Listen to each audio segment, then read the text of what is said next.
Howdy. How's everyone? I'm going to take you to a journey. You all already had some snacks, so all I want from you now is all your ears. So let's begin this journey. To set this right, let me ask some basic questions. Raise your hands who are immigrants here. Oof, full. Raise your hands if you have lived in more than 2 countries. Perfect. Raise your hands if you have lived in more than 3 countries.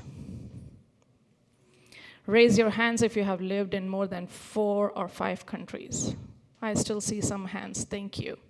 I fall in this last category. I have lived in 4 countries, 2 completely different continents. And today I'm going to take you to that journey.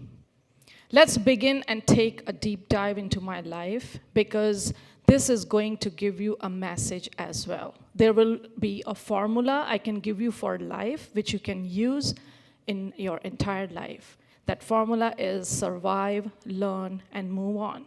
But how to plug it in? Let's take a deep dive. I'm a firstborn kid of doctor parents. And when I was born, my parents were in India. Within 2 years, I got a brother. And thanks to mom and dad, because they gave me a fighter for life. So full entertainment all my life. But today, this date, he's the biggest support system for me. While we were growing up in India in a very early years, my parents got an opportunity to work in Iraq, in Mosul.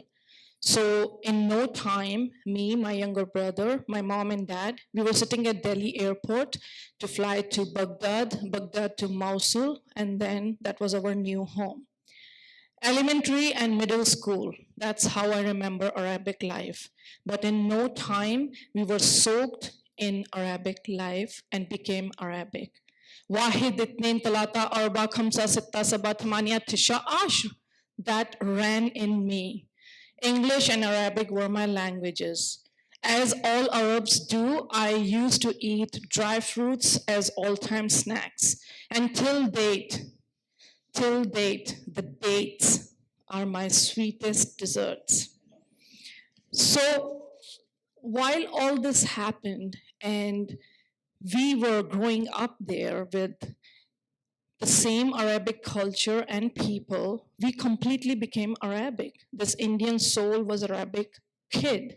We used to take the general transport to the school, and there I used to meet many women who will make me sit with them and say, "Hey, you have beautiful eyelashes. Where you belong to? Where are you from?" At that point, it used to hit me. Oh, I see. I am not from here. But that was just like a stitch on the cloth. It was all inclusive, not exclusive. But how did all this work? Survive, learn, and move on. That was the formula, and it completely worked best. In no time, my parents decided to go back to India because they wanted me and my brother to do high school and college from India. Well, it was easy say than do for them because they belonged there. But for me and my brother, we crossed the borders again. And for us, it was a fight for survival again. Full people, full streets, crowded schools, and we didn't know the language pretty well. So while I was fluent in Wahid Itnin Talata Arba Khamsa Sitta Sabah Thmaniya Tisha Ashur, they were asking us to learn Ram Ramo Rama in Sanskrit. Wow, that was a big challenge. But it did not break us, it framed us. We took extra tuitions, tried to put the Arabic counts and language in the backseat, tried to learn Sanskrit and Hindi and the crowded schools and streets, but it all fell in peace. It all fell in place. And before we know, we were fluent Indians. But I had taken that taste of how it feels to be in different countries and grow up in different countries. So I always had this in my mind and heart that I have to see more of the world. I have to go out. And as time passed, high school, college, bachelor's, master's, and I was filling form for doctorate. I got admitted for doing doctorate in chemistry. And at the same time, the marriage thing was like, in my background. Oh, you have to get married. And I'm from that era of like arranged marriage. So yeah, I am old. And the first thing which hit me when I met my husband for the first time, that he had a big zeal to move out as well. I said, yeah, I found a partner to do the crime now. And that was my yes. And we got married. And just after our marriage, we started looking options to move to North America, to USA. So we applied in East and West and North and South of universities of United States of America. And it looks very big from India, okay? I don't know if I go now to any of the universities, it's fun. It's fine. But when you are in India and when you're looking at the United States universities, it's completely a different picture, let me tell you guys.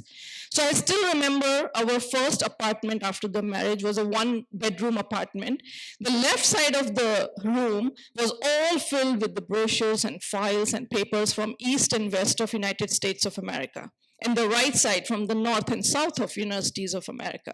We got accepted, we got admitted in a number of universities, for me for postdoctoral, for my husband for masters, but we were not sure. Is this the right thing? Is this really what we want to do? So at that time, our friends suggested, why don't you apply for the immigration to Canada as well as a plan B? So we did it. And somehow God flipped the plan and he made plan B plan A. And we got accepted and we were ready to immigrate. My husband went a little ahead and I just followed him in like a couple of months. Again, I was sitting at Delhi airport. Survive, learn, and move on. I made sure I have that formula because again, I was crossing the borders. Third time in my life. Very well educated, very well conversed, very well trained, I would say, but still, it was a goosebump moment. I was leaving my family behind. I was going alone this time. I still remember when I handed over my passport and papers to the Canadian immigration officer. And by the way, Canadian officers are the handsomest people in the world. For the records. I still remember his face, tall, broad, white, blue eyes. Okay. So he checked all my documents, stamped my passport, and said, welcome to your new home. Boom, it hit me. Really? New home? Am I doing this? Yes. Just outside Calgary airport, my husband was waiting for me. He gave me a tight hug, but that hug couldn't even give me enough warmth because the temperature was like minus 50 degrees centigrade. I was like, wow, this new home is different. Gloomy clouds, very cold, streets and everything was covered in snow, so you have to just make out, oh, I see this should be the street and this should be the pedestrian, because you don't know. It was fun, but life changed. And I literally had to use my formula of survive, learn, and move on. We had 2 kids, toddler kids, all the challenges which you can face, because you have to prove yourself. You have to find the job. You have to prove in the job you are doing well. You have to prove every day you are better and best. And on top of that, the temperatures and the climate, it's minus 50 degrees centigrade. Plus the thing which hit me in Canada is the daylight. In winters, sun rises around 10 or 11 and sets at 2 p.m. So you go in the night, you come back in the night, and in the summers it's completely different. Sun rises at 4 a.m. and sets at like midnight, so you have 3 hours of night. So you put the curtains and it's night, guys, go to the sleep. And you open the curtain and it's morning. Those challenges, you have to survive, you have to learn, you have to make that home. So this whole immigration and crossing borders, it started dripping down. It's not that I was bubbly and all with the power all the time, 24/7. I started missing my family, my friends from Arab, my friends from school, my friends from college, my family, my cousins. I missed number of marriages and important events of my family because I was so far. But again, there was something in me, that zeal, that determination that kept me, that no, this is right for me and I have to do it. I thought this is it.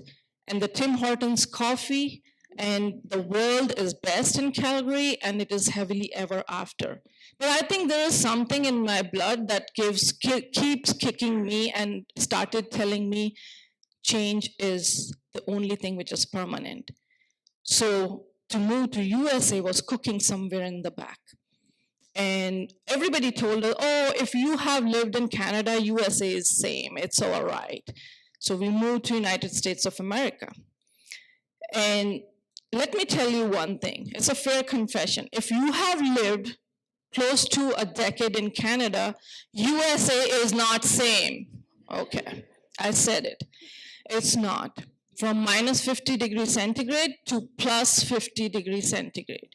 I still remember I took both my kids multiple times to ER with eczema, allergies, and whatnot.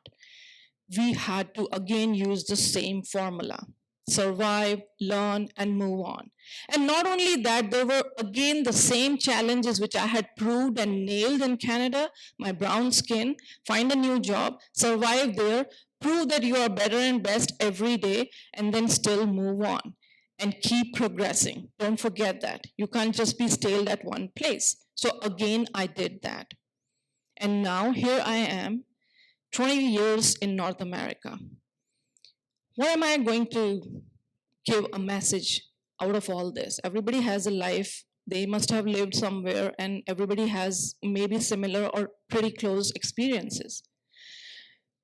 Till date, if I eat khabuz, the Arabic bread, or the Arabic coffee, I still remember my elementary days. Till date, if I smell Tim Hortons, my bones chill because that was the only coffee giving me the warmth. Till date, I still remember I had a froze bite when I was not able to open my lab at 3 a.m. because I was on the night shift. Till date, I still remember the street food of India is like soul for me. And now the Starbucks and 16-lane highways is my life. And I love it. It's all inclusive, it's all in me. But look at my experience. I could do all this because I had that formula and a zeal to pass all the exams, to pass all the hardship, and reach at a point where I can tell this story to you all. I want all of you to wait, just drop down everything and think about it for a minute. If you or your kids get a chance to cross the border, now let me explain this crossing the border. I am talking crossing this border for a person who has a bag full of degrees, a zeal to fight, and a formula I'm giving you free: survive, learn, and move on. If you have all of this, let your kids or you yourself fly off. Cross the borders. Look at different cultures, countries, people. Make friends in different countries. Live there. Feel that. Experience that. Become part of that particular world. Be it Arabs, be it Europe, be it any part of North America, just try, do it. Traveling is very different. I did not touch the part traveling because this is not about traveling. It's about living. I cannot imagine myself not having these experiences and completing 50 years of my life. But thanks to my parents to introduce this to me, and then my own zeal, which was developed in very elementary years, that I could do it. I want all of you to have that experience, or at least let your kids free to have that experience. With that thought, with that mind, I still shout for Virat Kohli and Dhoni when they play in cricket. I shout for JJ Watt. I shout for anybody dunking in rockets, or when Astros pitch. They all are here. They are all mine. Let your kids do the same. Survive, learn, and move on, guys. Thank you.